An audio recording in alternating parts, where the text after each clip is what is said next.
কারণে। যদিও আমি এটা ভাবি যে তুমি আমার পাশে সব সময় আছো, তবুও মনকে বোঝানো অনেক কষ্ট। যখন আমি ঠাম্মার কাছে আসলাম, কান্নায় ভেঙে পড়লাম শুধু তোমার কথা। আর ইনি হলেন এমন একজন মানুষ, আমার বলার ভাষা নেই। এই মানুষটা না তোমায় ঠিকভাবে চেনে, না আমায় ঠিকভাবে চেনে। শুধুমাত্র যতবার এই মন্দিরে গিয়েছি, তোমার পাশে আমাকে দেখেছে আর আমার পাশে তোমাকে দেখেছে। আজ যখন তোমাকে ছাড়া আমি মন্দিরে গেলাম, তখন আমার সাথে তোমায় না দেখে ওনার চোখেও জল।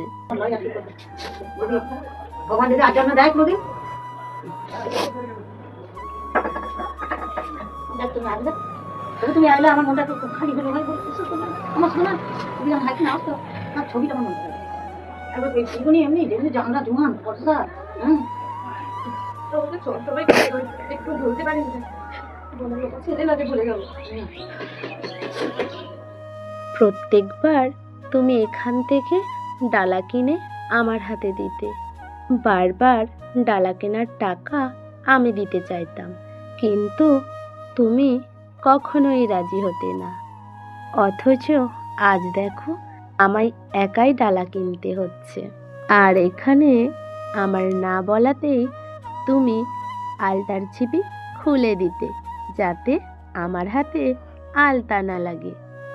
আজ তোমার জন্মদিন, তাই আমি এসেছি তোমার মায়ের কাছে। তুমি তো তার আমাকে অনেক ভালোবাসো, তাই তো তোমার মায়ের একটি ডাকেই তুমি আমাকে ছেড়ে চলে গেলে। জানো তো প্রিয়, কয়েক মাস আগে আমি একাই এসেছিলাম তোমার মায়ের কাছে। তখন তোমার মা আমায় খালি হাতেই ফিরিয়ে দিয়েছে। দু চোখ ভরা জল আর আঁচল পেতে ভিক্ষা চেয়েছিলাম, কিন্তু তাও তোমার মা দেয়নি। হাতে ছাঁকা খাবো বলে ধূপ তুমি নিজে জ্বালিয়ে দিতে, তারপর আমায় দিতে।